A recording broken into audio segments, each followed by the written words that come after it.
Apartment prices will continue to fall because of concerns over the Opal Tower block at Sydney's Olympic Park. Residents were evacuated after cracks appeared on Christmas Eve, and experts later found issues with the design and construction of the 36th floor building. For more on this, we're joined by Martin North from Digital Finance Analytics. Martin, welcome. To what extent has the Opal Tower saga hit the value of Sydney's off-the-plan apartment market already, and how far could it go? Well, it's definitely had some impact. Of course, it's quite a new issue. So essentially, I think where we are at the moment is that we don't know precisely how wide the issue goes. But more generally, it's true to say that many apartments around the country, relatively new ones, are in somewhat similar circumstances because effectively the quality of construction may be a little less than people would like. And that has meant two things. Firstly, people who bought off the plan are now finding that the valuation that they had to start with is significantly lower now than the valuation that is now coming back to them.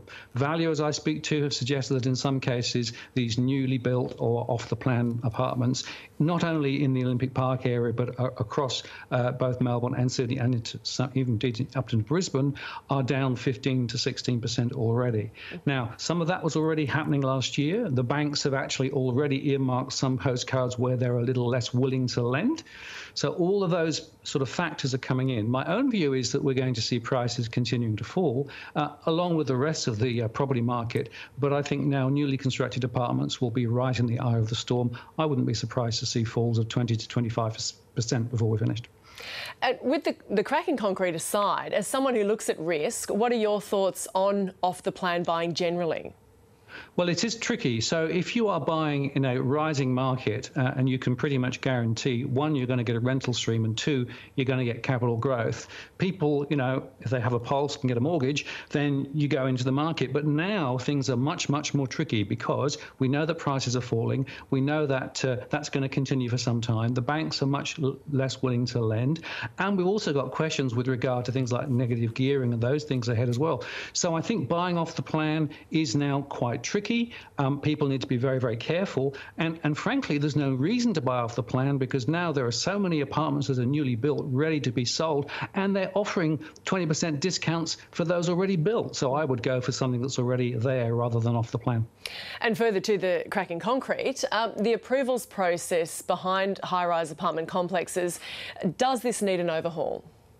Well, I think that after the deregulation of the certification processes, so a lot of private certifiers were sort of connected with the construction sector and part of it. So essentially what that means is that we don't know for sure the quality of certification. I think a number of experts that I speak with suggest that perhaps we do not know whether the certification is up to scratch. I think there's an opportunity to look at this, review it, and maybe bring back some more statutory controls to make quite sure that what is being built is up to scratch, is not going to fall down in the future, and actually is not going to create a nightmare for potential owners down the track.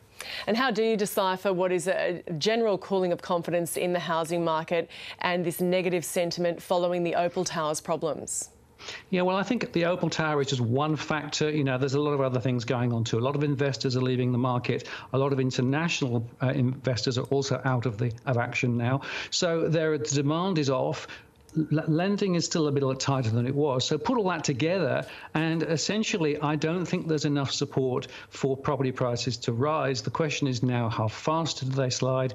How widely do they slide? But I'm projecting more slides ahead over the next 12 to 18 months. Martin North from Digital Finance Analytics, thanks for joining us.